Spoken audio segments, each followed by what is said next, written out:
You're listening to Parasearch Radio. News, views and reviews from the world of the paranormal from across the UK and beyond. Find us on Facebook, Twitter and the World Wide Web. The views and opinions expressed by presenters and guests are their own and do not necessarily reflect the official policy or position of Parasearch Radio or their affiliates and sponsors. Listener discretion is advised. Hi, good evening. Welcome to the next edition of Haunted Connections from the Haunted Antique Centre. As normal, my co-host is Jane. Hi, everybody. I hope you're all well. Hope you've been working hard as normal. I have. Getting up at silly o'clock and yeah, that sort of thing. Doing my bit to pay the bills. Yeah. It's no good. You need to retire. I keep telling you this. Look, I've got plans for this place. It does include you working. So, okay, our guest tonight is Drew Farrell-Elliott. Hi, Drew. Hey, guys. How's it going? Hi, Drew. Oh, good. I hope I pronounced your name right, Drew. Yeah, you got it pretty much. It's Farrell-Elliott. It's the we combined the surnames when we got married, so we just double barreled it together. We toyed with the idea of Farrell-Elliott as well, but that didn't go over well. Yeah, it's nice to talk to you again, Drew, because we've known you for quite a while now, haven't we? Yeah, I think we're coming up nearly 2 years now, right? Is that right? Yeah, something like that. Because I had the pleasure of being your guest on your podcast. Yeah. It was me and Matt that night, wasn't it? That's right, yeah. And then you popped on with Paul and Jason from Haunted Live as well for the second one. Yeah, we did. It was always good fun. And of course, you did your charity event up here. Of course, yeah. That was awesome. I think I'm still recovering from that one, Neil. In fairness, mate. It was an experience. I don't care to revisit, but I kind of want to in a dark, twisted way. Yeah. It did affect you a bit, didn't it, Drew? Yes, it did. I'm still trying to find the right words, to be fair, Jane, of how it got to the point it did. Because I had so many different things planned for that night, and then it kind of all went to hell pretty quick. And I didn't think that would happen, so I wasn't prepared for it. Just for the sake of the listeners, do you want to just give a bit of background to the night and what happened? Yeah, of course. So anyway, guys, I was doing a charity event at the Haunted Antique Centre, and correct me if I'm wrong, Neil, but I'm pretty much the only one who stayed there alone the entire night so far. Yes, is that right? You are so far. Excellent. Still winning. That's fine. Yeah. So we were doing a charity event in aid of Mayhew Small Animal Rescue. They're a London-based charity who look after the dogs and the cats and that sort of thing. So I turned up around, I think it was about 6. Yeah. We were due to start at about 7 anyway. Yeah. So I grabbed Neil and Jane to do a little sort of pre-event chat / interview to make sure everything was going as it was, and we'll make sure we covered all the health and safety precautions, that sort of thing. And then we did a little live video of you guys leaving. So then I started the stream. I was fine. I introduced myself to the spirits, and then can I curse on this, Neil? By the way, not bad language, mate.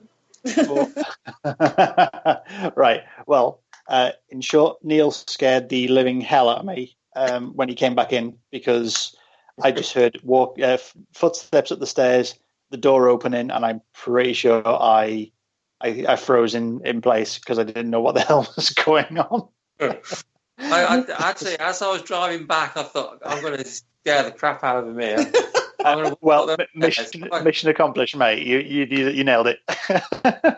The reason I came back is because I left my phone up here, didn't I? And I thought, yeah, I'll need my phone in case you need me for anything.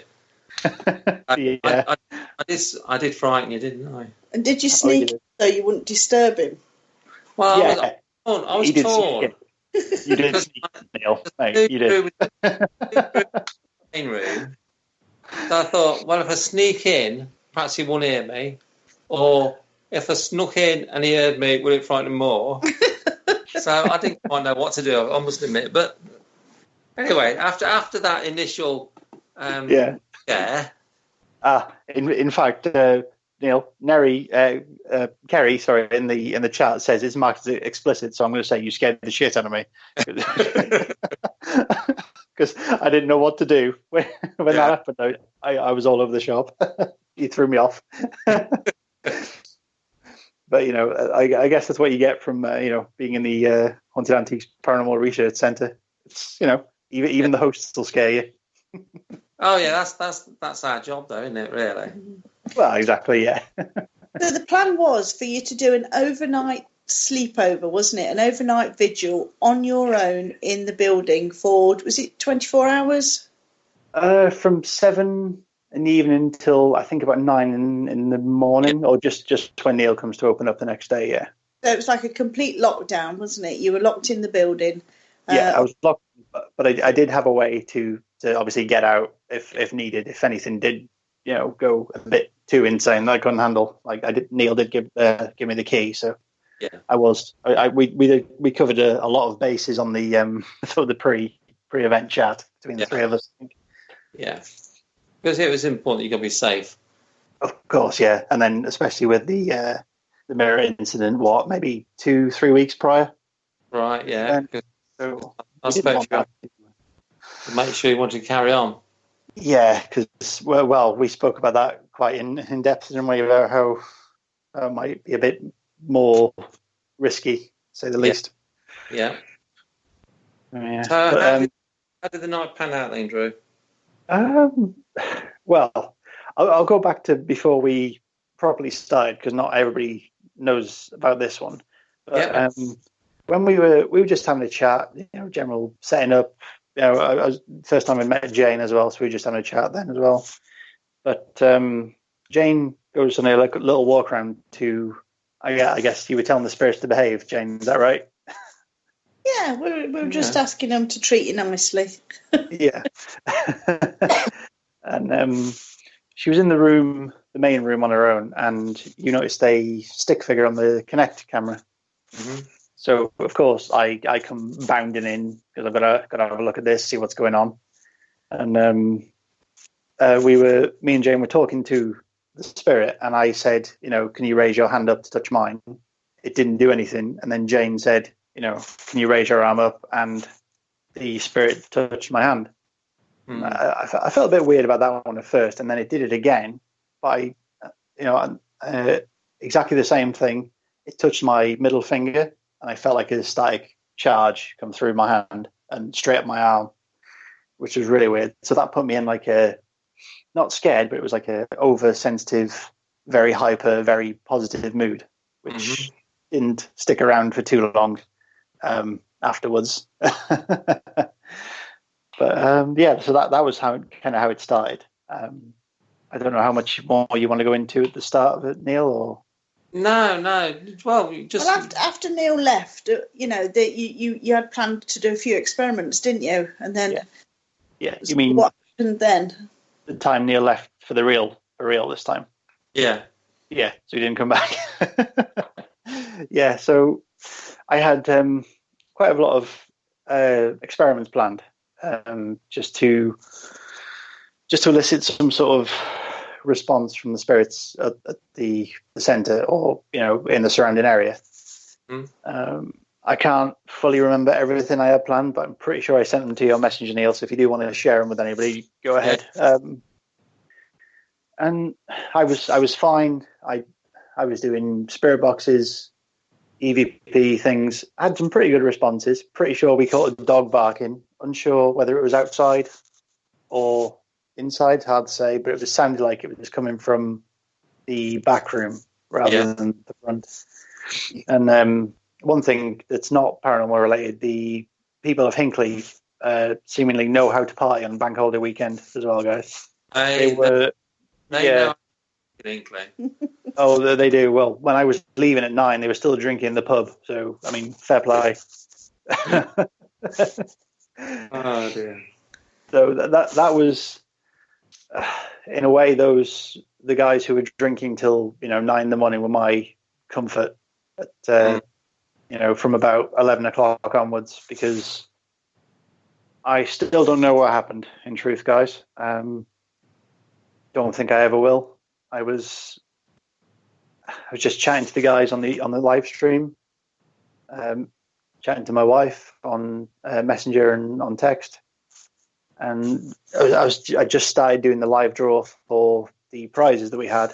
Yeah. And it was like I'd had about 20 or 30 pints, and my mind went somewhere else, and I couldn't even focus on on who I was giving a prize to, or what their name was, or anything like that. There was one person in the chat who said they had the issue of Haunted Magazine that was given out about 4 times, and I didn't clock onto it because I don't know what happened.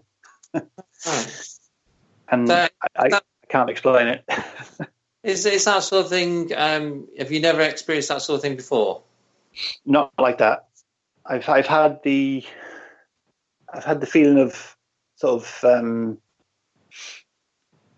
don't know what the right word is. Say like when you feel like you're being watched, that sort of thing. Yeah. And then the feeling like you're not wanted in a place. Yeah. I've never had the feeling where it feels like something has tried to, for the lack of a better phrase, take my energy away from me. Yeah. And that was terrifying. I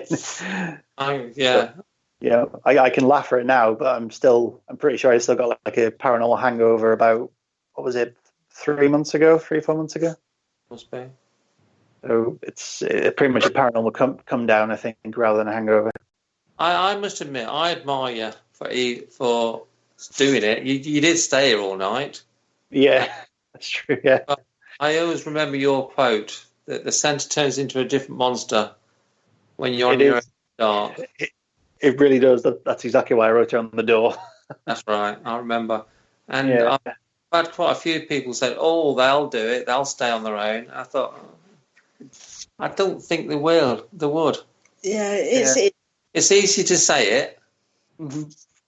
But being on your own is different from being completely on your own, because the people who say they'll stay on their own say, "Oh, but my partner or something will come up and they'll stay in the tea room or something like that," and that's not the same, is it?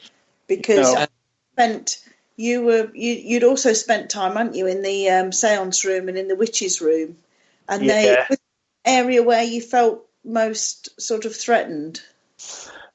Weirdly enough, the area I felt the safest was the seance room.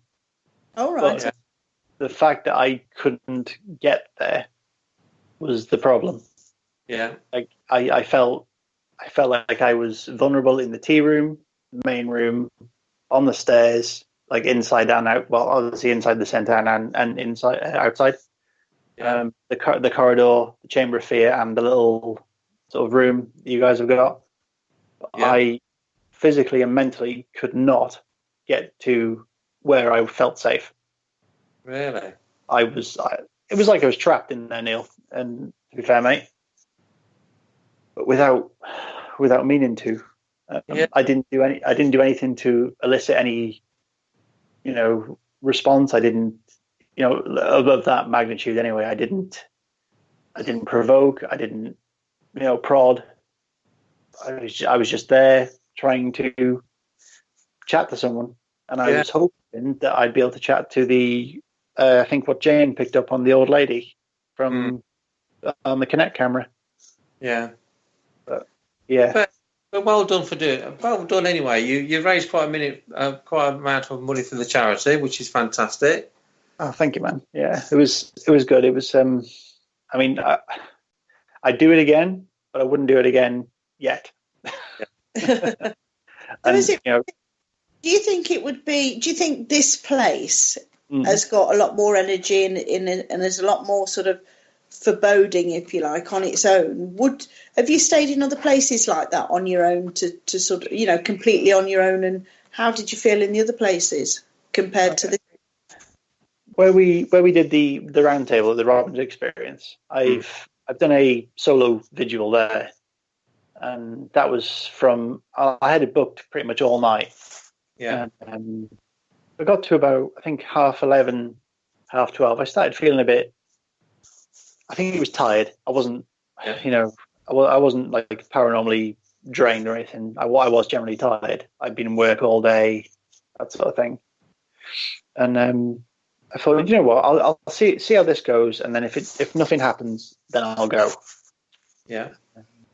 But yeah, I gave it another half an hour, and I got about 3 or 4 different responses on the spirit box, different voices that told me to get out. And when I went back, not the last round table, but the one before, when I was setting stuff up on my own in there, I'm pretty sure that I wasn't the only one in the building, put it that way. Cool. Richard's made a comment. He says, I have to admit, when I stayed there, I locked the door to the sounds room. I can kind of agree with that. I locked the door to the hallway. I put the padlock on it and sat in the tea room. Yeah. So I can sympathise completely. Richard and Paul spent 2 nights up here. Oh wow! But there was 2 of them. How did they do? I think they did okay. I think Paul had quite a bad reaction on the first night, and we thought we were going to have to get the ambulance to him. But oh wow! Okay, what happened, Neil? If you don't mind me saying. Whether that's spirits or bad kebab. Yeah. He's sort of short of breath and things. Yeah. It was. I think they had an interesting 2 nights. Yeah. So yeah, okay. We'll move away from your charity night. Your podcast. How long you've been doing the podcasts? We've been doing it for. I think we've been, full on rock and rolling for about a year and a half until today. Of course, you've just announced today that it's been put on hold, isn't it? Yeah, we're taking a little siesta or hiatus for a while, at least, just to reevaluate, regroup, possibly redesign, and then rethink the way we do things. It's not. There's various factors contributing to the whole decision. I don't know how much I can get into on here, or how much you'd want me to say. I know. I do follow you, Drew, and you've been let down a few times with guests, haven't you? Yeah, completely. I mean, without going into specific names and stuff, there was one guy I was supposed to interview who he's been on a few shows in America a few times, and the first time he said there was a power cut in the US, so I thought, you know what, fair enough, because he reached out to me and said, I want to come back on the show, want to make sure we do it. Here's the date, here's the time, let's do it. And I was like, brilliant, okay, all about that. And then I messaged him, a couple of days leading up to, no response. Messaged him on the day, no response. And so I'm online, messaging him on Skype, nothing, absolutely no response. Then I messaged him afterwards, and nothing. So I thought, you know what, I've not got time for this. Then there was another guy who is pretty much one of my main idols music-wise, who I was pretty much floored by him wanting to come on the show. Yeah. Got to the day of the show, because my wife was hosting as well. We were here for an extra half an hour before we were due live. We got nothing. No response. No response from his PA until about two weeks ago, saying that they changed sort of partnership, and they don't know why he didn't turn up. And then other ones, they just don't respond on Twitter after arranging dates, booking time out in their calendar, that sort of thing. Yeah. So that must be so annoying, because you're letting your viewers down, aren't you? Yeah. Well, I mean, in an incredibly selfish way, I'm not doing it for anybody else, if that makes sense. I'm doing it because I want to talk to these people. Yeah. And if people listen to it, it's a winner for me, of course, because they'll ask questions too. But it's purely for a selfish perspective, some of them, because I reached out to them because I wanted to talk to them, not because other people had said, "Oh, you should get this guy on the show." Even though there's a few people that have done that, who I have reached out to and they've been on the show. Yeah, but it's disheartening because I put a lot of time and effort into it.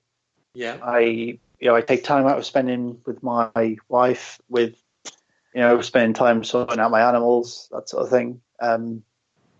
Just to sit in a room waiting for something or someone that might not turn up. Yeah, it's not good.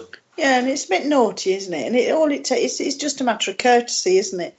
If you can't make it, fair enough, but at least let people know and not leave them hanging. Just send you a message. That's all it takes. Yeah, exactly. I mean, I wouldn't even be too bothered if they messaged and said, "Sorry, I can't be asked." I'd be okay with that. Yeah. But just to flat out ignore and that sort of thing. I mean, that one's not a massive contributor to the fact I didn't want to do it anymore. Yes. Various other things as well. But if you want to get into that, Neil, we'll talk about it. But no, we'll talk about that between ourselves, mate. Yeah, that's no worries, man. That's good. But I know there's plans afoot. Yes. Well, currently after today, there could possibly be another plan afoot as well. So, right. without meaning to, with something I already prearranged that might still be going ahead, but not as the Dark Energy podcast. It's something else, but it's not. It won't be my brand. It'll be theirs. Oh, that's good then.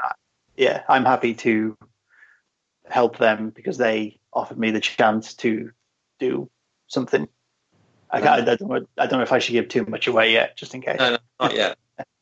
You need to get everything sorted first. I understand that. But you do find, and we've said this lots of times, as one door closes, another one does open, and opportunities come. There's a reason why it's probably winding down a little bit, and because there's other opportunities on the horizon for you. No, I completely agree. And on this occasion, I guess one door is shut and two more opened, which is is beyond humbling in itself. Anyway, that's good. Then I'm pleased about that. Yeah. So let's talk about some of your past guests on your Dark Energy podcast. Where do you want to start? Well, we'll start with you. We'll start with our mate Paul Stevenson. Ah, yes. Guys, how did you find those guys? That's a very good question. I can't really remember, and I'm pretty sure Andy would be shouting at me now if he was listening to it, telling me, this is how he found me, that sort of thing. Yeah. But and Andy was the first guy from Haunted Live that I interviewed, and he came round to my house. Actually, we did the interview from where I'm sat now. Yeah. And that was really good fun because we could just chat and we were on camera. We had the Haunted Live thing going. We had the YouTube going. Yeah. So we pretty much had everything covered. Then I think I might have reached out to Paul afterwards. Yeah. And I asked him if he wanted to come on the show, and he was all for that. And he said Jason wanted to come on as well. So I was like, brilliant, this is great. And then he said, let's do it at Neil's place. So I thought, brilliant, I get to go back to Neil's place with a different hairstyle, I think, Neil, from the last time you saw me. It went from black to blonde. Yeah, you'll be happy to know, Neil, it's gone back to black. Gone back to black. Yeah. It was time. Yeah, I'm happy about that, mate. Cheers, man. We about Black Sabbath and the good music. Yeah. And we thought, better get on yeah. with your radio show. But maybe that's why they didn't like me because I had blonde hair. Maybe they got a thing about blondes. I don't know. No. Well, they're supposed to have more fun, aren't they, Drew? Allegedly, yeah. But I don't know. What do they say? Once you go black, you never go back, right? Is that the thing? That's right. So you interviewed Paul and Jason up here. Was it Matt again? No, it was you. You Just me? You dropped in. Yeah, I think it was. Was Matt with us? I can't remember. No, it's back a Yeah, little while.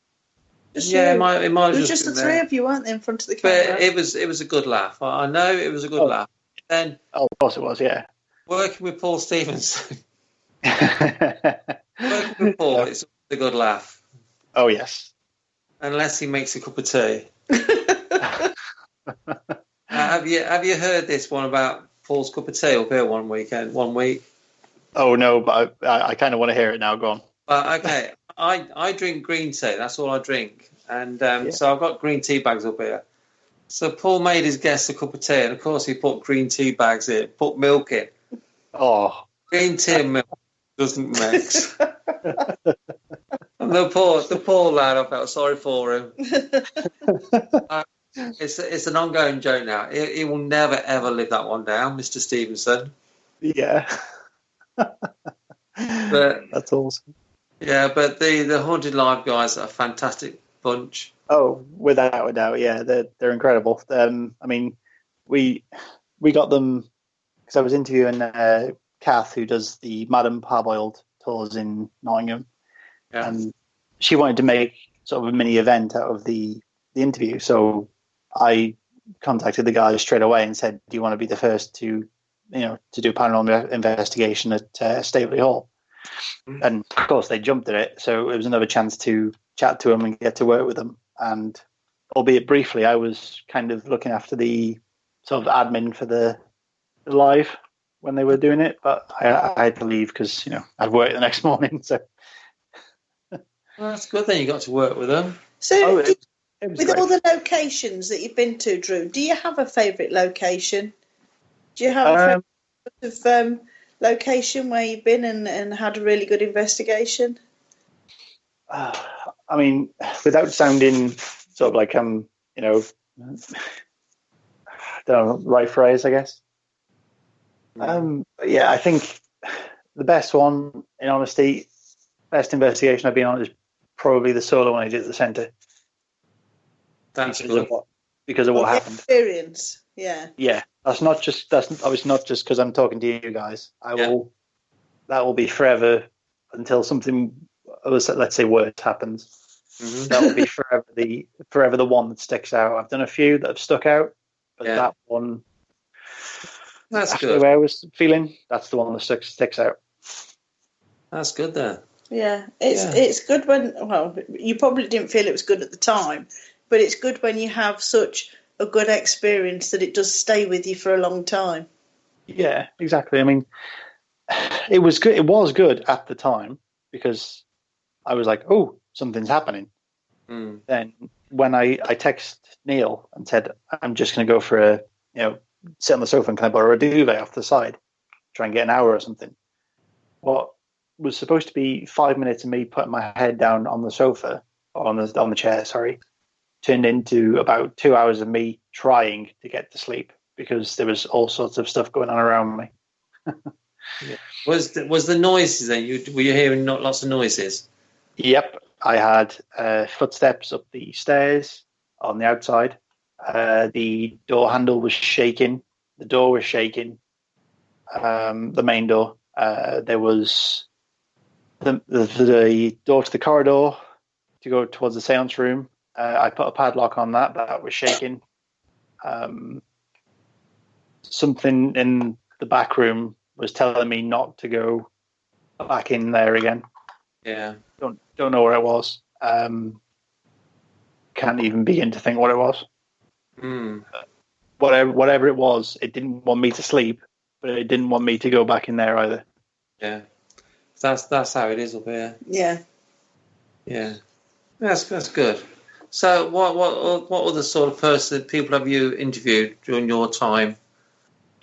I mean, I can rattle off a little list if you like. Some people you may or may not have heard of, but I think what I have to do is give massive thanks to Adam Greenwood from the Robin Hood Experience, because he gave us our first interview when we'd never done this before. We'd never done anything like it before. I was a musician before I say musician. I played in the band. We did a couple of gigs. That's it. Otherwise, I was just working in an office. Yeah. But yeah, he was willing to, give me a chance for a start. I went on my lunch break in work. We had a meeting for a good 45 minutes, and then we decided on a day to do the interview. So, I mean, he gave us our start, really. So I can't thank him enough for that. Good. So was it born out just out of an idea of yours? Yeah, it's as I've said before, I think I've let you guys know on this one, but it was born out of I like to think of myself as a creative type. Without music, I didn't have anything to do. I lost my passion for it after a little while, and wanted to do something else. Couldn't think what I wanted to do, and then I woke up in the night and was like, right, that's what I want to do. I want to talk to people who've experienced paranormal stuff. It's not a new concept. It's not, everybody has a show about ghost schools, demons, and they want to hear from everybody else who's had the same sort of thing. So I just wanted to start off slowly doing that. And then when I did my first episode, I realized that, hang on, no one has ever done like live shows at a venue with the people that work, or own the place. So that's my way in, if you like. But I would always try and get the guys who have been on the shows, who are well known, to help obviously the viewership numbers and that sort of thing. Yeah. And then try and get people that nobody had heard of. Yeah. Or somebody had heard of, that sort of thing. So it was born honestly out of creative boredom. If I'm going to be completely honest. Yes, and of course, see, you went to the locations, didn't you? You just didn't do it through Skype, but you actually went out. Yeah, exactly. We did obviously our first one was at the Robin Hood Experience. Then we did, obviously we've done one at the centre with you. I think you were our second one, viewer. Okay.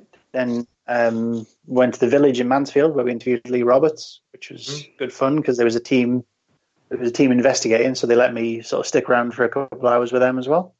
That's good. We did the National Justice Museum, which it was a good interview, but not one of my best or favourites, but is what it is. Mm-hmm.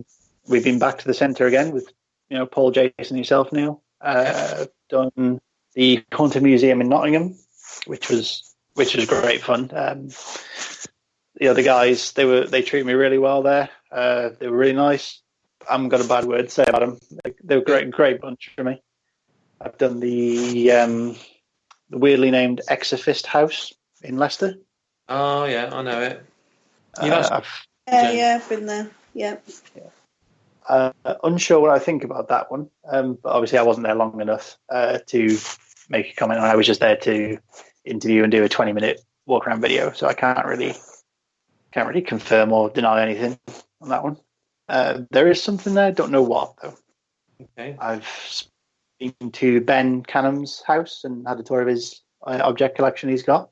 Yeah. We did the show at his house as well, which is great fun. We had a bit of fun doing a little mini, I think it was a Royal Rumble or WrestleMania match prediction. So that was quite fun. Remember that?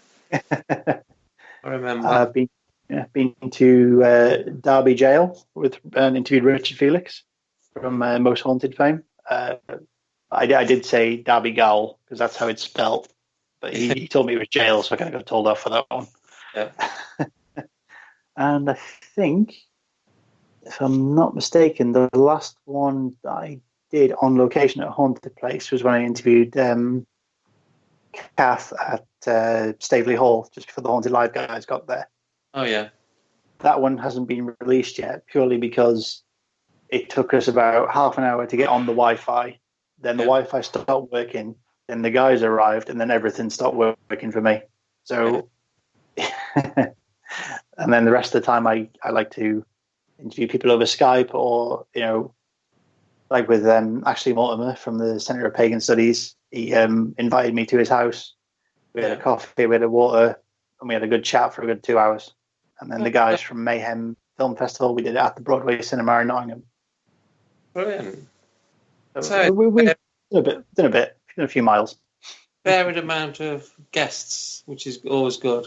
Yeah. Yeah. So you've always been interested in the paranormal, then, Drew? Yeah. I mean, I think if I'm honest, ghosts and stuff wasn't my main interest in the paranormal when I was growing up. It was all cryptids, Bigfoot, Nessie, that sort of thing. Yeah. But the reports of those type of I guess entities, for the lack of a better term, they weren't really as much publicized as they are for ghosts and that sort of thing. So you can go on the internet, you put the word ghost in, or back then it was like, some bloke saw a ghost, so he's on the front page of the Sun or the Mirror or something. Yeah. Whereas if someone said, "Oh, I've seen Bigfoot in Nottingham," he'd probably be in a straitjacket in the nearest asylum before you know about it. Yeah. So this whole field, then, where's your true love lie? Is it cryptoids, or is it? I know you're interested in conspiracy theories as well, aren't you? Yes, but I don't think we got time for that one, Neil.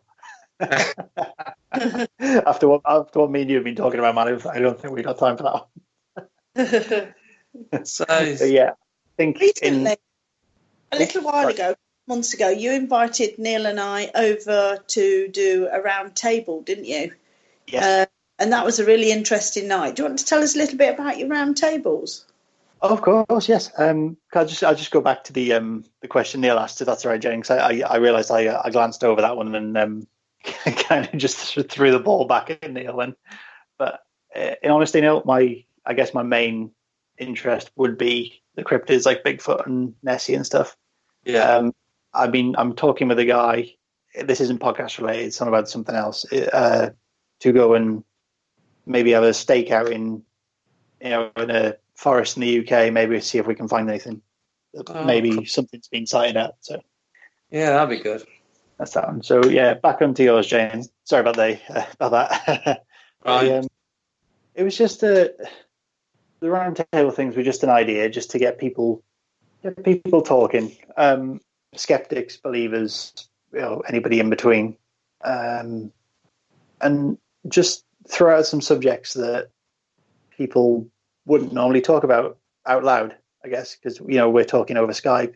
People talk over Skype all the time, and not many people meet in person to talk about these things. So the first one we did was a paranormal one, ghosts, that sort of thing, and we had John Blackburn, who's a physical medium, come down. John's a very good friend of mine. I think he's been to the centre twice, Neil, I think. Yeah. So he brought some of his experiments down that he's been working on. He brought a haunted painting called David down. So we had we had everybody in the same room trying to get some responses from the painting. I'm pretty sure that the painting moved about 3 or 4 inches when we were trying it. We had I can't remember the name of the box he brought down. There's an experiment he uses anyway, and it's amazing. It's like, oh God, he's going to murder me for not remembering this. I'll get back to you on that one. But anyway, yeah, we did that. I did a brief presentation on sort of like videos in the paranormal field. Anything, someone saw Bigfoot, someone caught a ghost on camera, someone saw aliens in Turkey, that sort of thing. Yeah. We put them up for scrutiny in a non-biased environment, because nobody had any attachment to those pieces of evidence or something. So if someone says, that's just a guy in a suit, or there's a string on that, so that's complete bollocks, fair enough. But it was more to get people talking. Yeah. Then we did the second one, which was... what was the second one? I think the second one might have been the conspiracy one we did. Yeah. Which was good fun, because we spoke till... I usually only let them run till about 10. I think we left the Robin Hood Experience about 11:30 night. Yeah, so it was on a school night, so everybody was kind of knackered. Yeah. We probably could have gone for about another 3 or 4 hours if we really wanted to. Yeah. We had a guy on Skype who is fully convinced the Earth is flat, so we had him on for a good 40 minutes so the guys can interview him. Mm-hmm. And then we just pretty much broke down some conspiracies, some of the main ones, the 9/11, the moon landing, the JFK thing. Yeah. The current sort of, without offending people, no offense, guys, the Catholic Church cover-up that they're doing.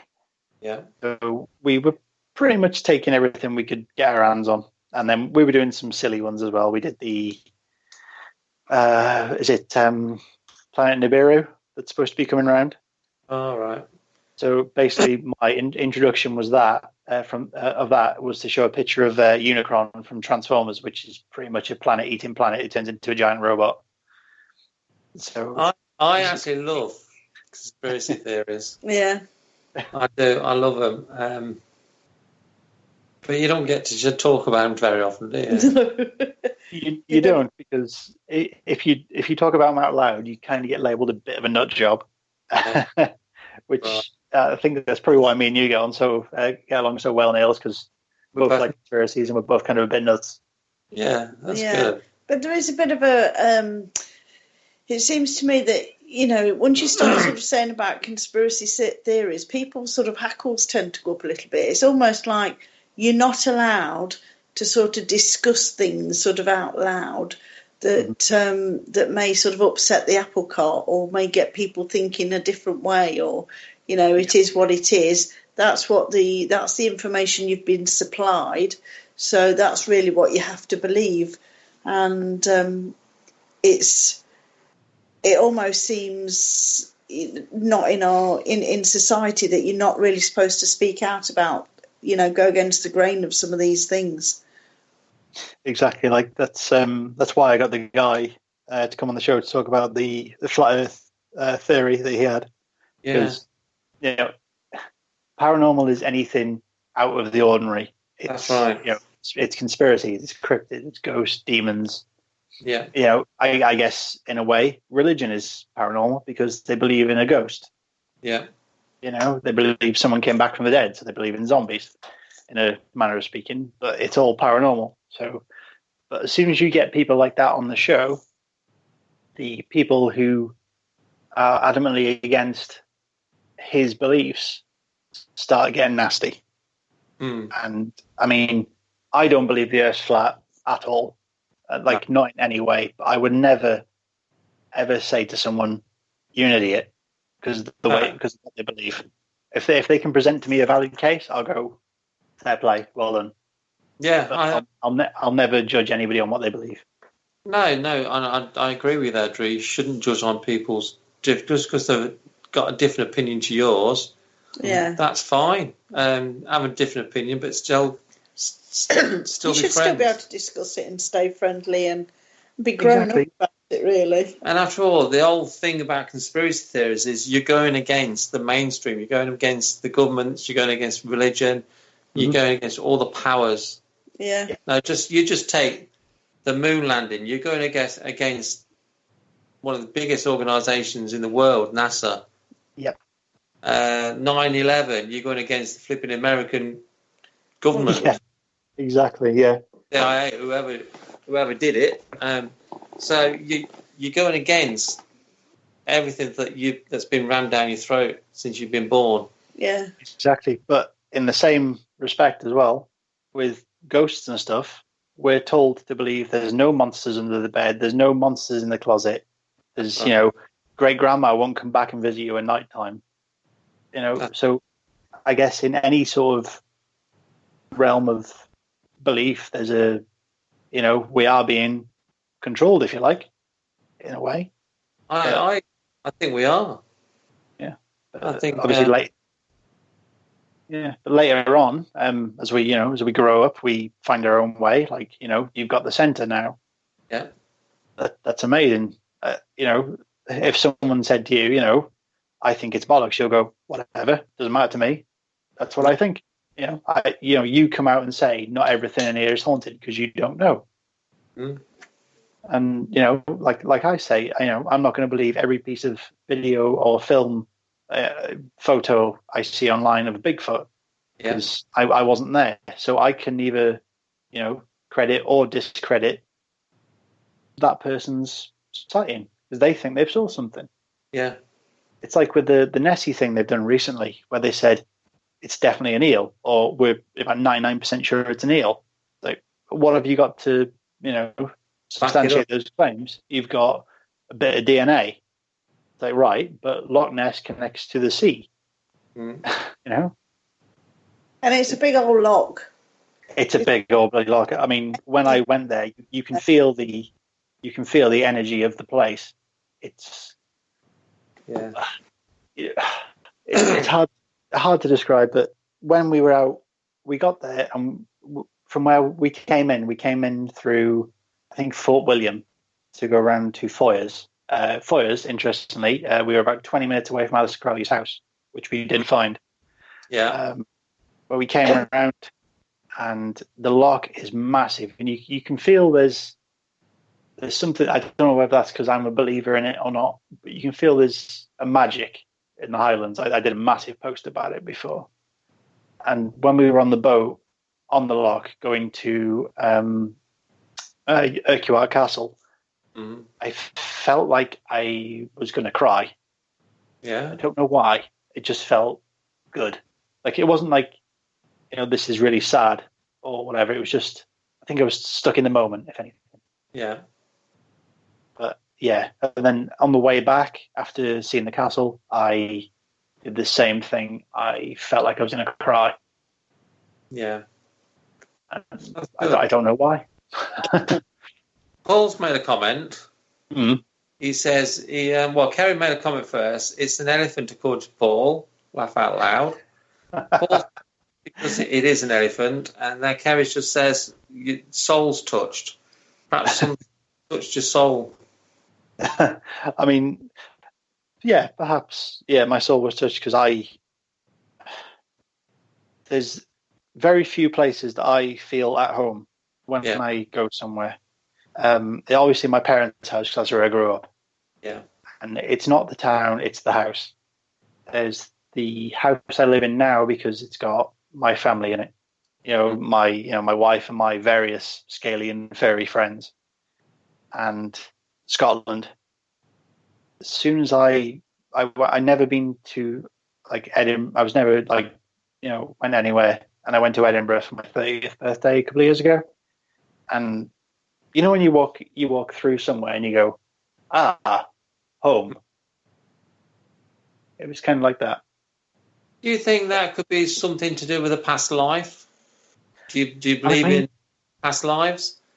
I can't say yes. I can't say no. I've never spoken to anyone who has had that sort of thing happen to them. I've never met anybody that has. I'm open to it. Don't get me wrong.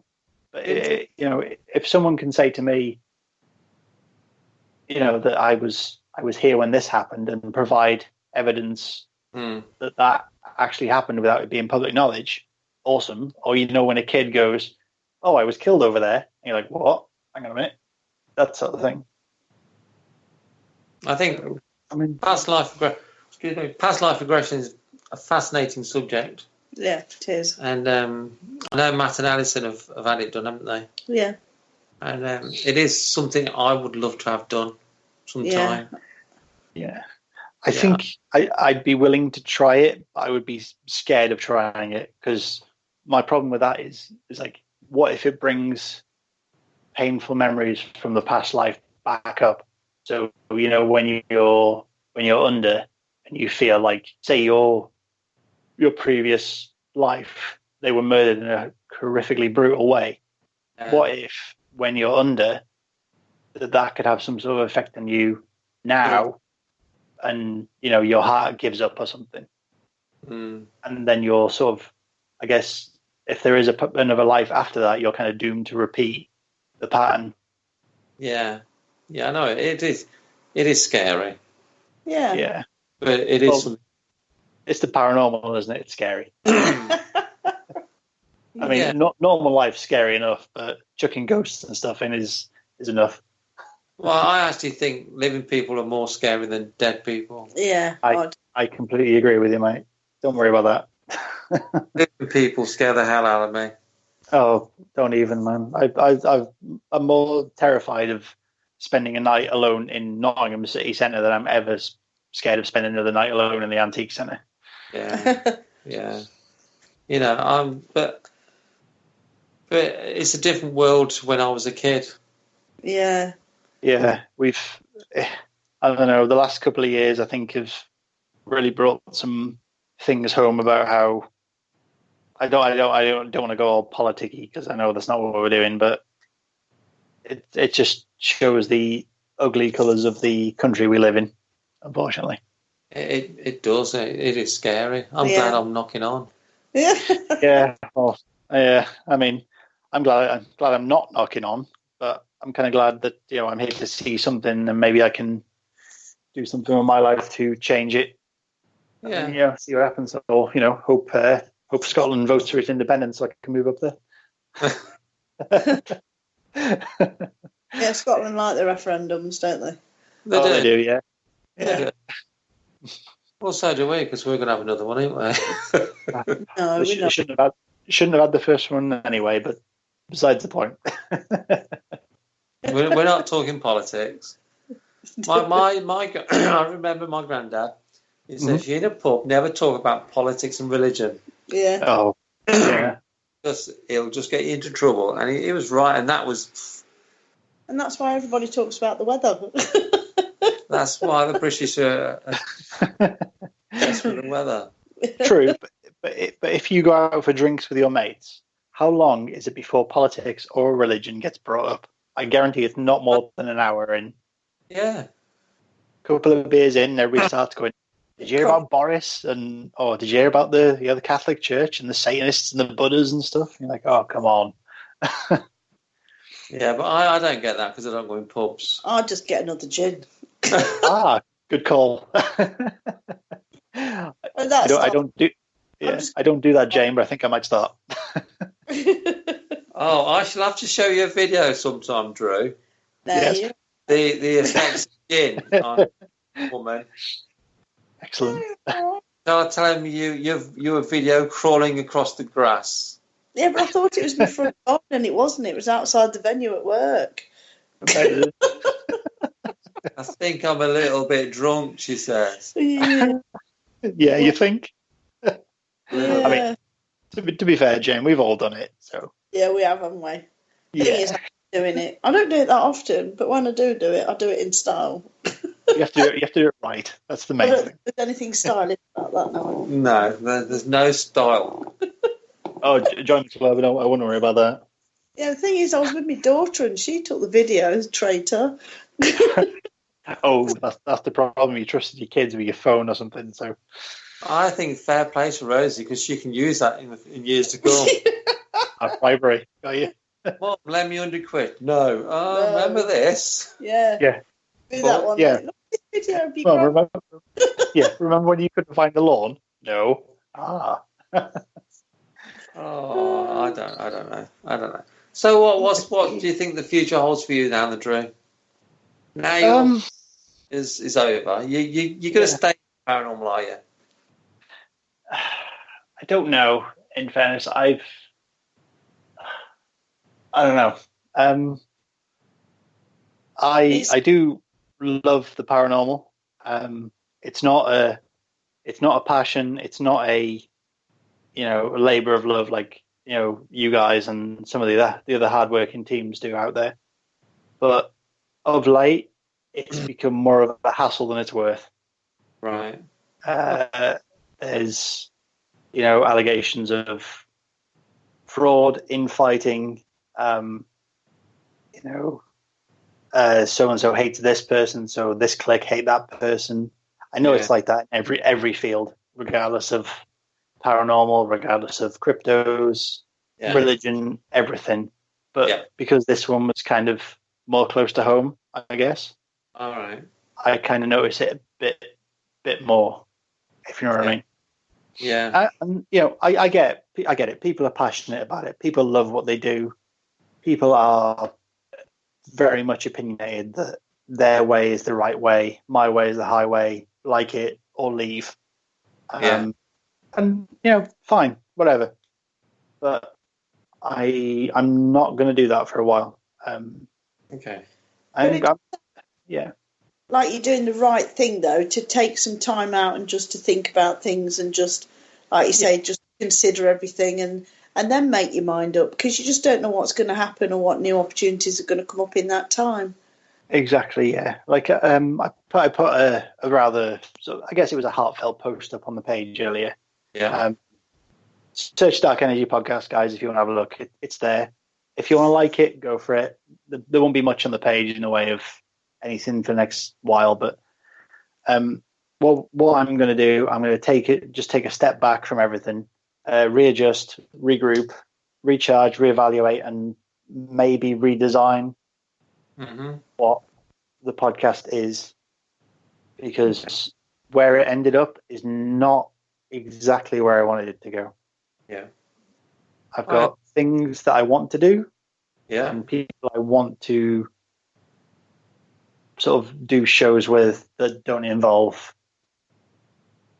Skype or whatever. I think in a way, I guess I'm chucking myself more into the field of the cryptos than anything. Yeah. And as a sort of a firm self-believer, and you could say Satanist to a point, I want to focus on that side of things as well at some point. And obviously one of the main things of that is self-belief. I've lost a belief in the podcast, so therefore must regroup, find the belief again, start up, and come back with a bang, and essentially make the podcast my bitch, if you like. Yeah, I agree with you. Once you lose that drive and passion, maybe why carry on? Exactly. Yeah. You were doing your podcast because you enjoyed it. Yeah, exactly. I've enjoyed the people I've spoken to already. I've enjoyed the place I've been. I've met some amazing people. I've made some pretty much lifelong friends from this in less than 18 months, maybe just a little over. Yeah. From starting from nothing, someone who's never done any broadcasting, anything like that. I've done. I can't even remember how many shows. So I mean that goes to show how many I've done. I've got at least 4 I need to release. I've been interviewed by you guys, I think twice, 2 or 3 times now. John's interviewed me for his radio show as well. Yes, that's good. So I've done what I wanted to do for now, I think. If I'm going to do it again, I'm going to do it proper. That's good. I'm glad you're not going off the scene totally. And like you said at the start of the show, the Dark Energy podcast, the door is shut at the minute, but 2 other doors have opened for you, which is fantastic. Yes. So exactly. I'm looking forward to hearing what they are. Yes. But it's about 2 minutes to 9 now. That hour's gone really quick again. It always does, doesn't it? It does, always does, yeah. Amazing. The first show we did, I think we thought we were speaking for about 10 minutes and it was already an hour. So it just flew by. Amazing. So I'm going to have to say thanks very much, Drew, for being our guest. My pleasure. It's been great chatting to you again. It's always nice chatting to you anyway, Drew. And if you've got a time now, Drew, you can always pop up and see us. Do you know what? I'm definitely going to come back up there. In the nicest possible way, I've got some unfinished business at the centre that I don't know how to start doing. So you guys might be my counsellors for a little while, if that's okay. Yeah, cool. It's lovely to chat to you again. Okay, and you, Jane. Thank you very much. Thanks for Drew for being our guest. Don't forget to tune in again next Tuesday where we'll have another guest. Thanks to Jane for being co-host as always. Yeah, always a pleasure. Thanks for listening, everybody. Hope you enjoyed it, and we will see you same time, 8 o'clock next Tuesday. So we're going to say good night. Okay, good night. Hi, folks. Thank you for listening. Don't forget to join us for more shows throughout the week. Find us on Facebook, Twitter, and the World Wide Web to keep up to date with all the shows right here on Parasearch Radio.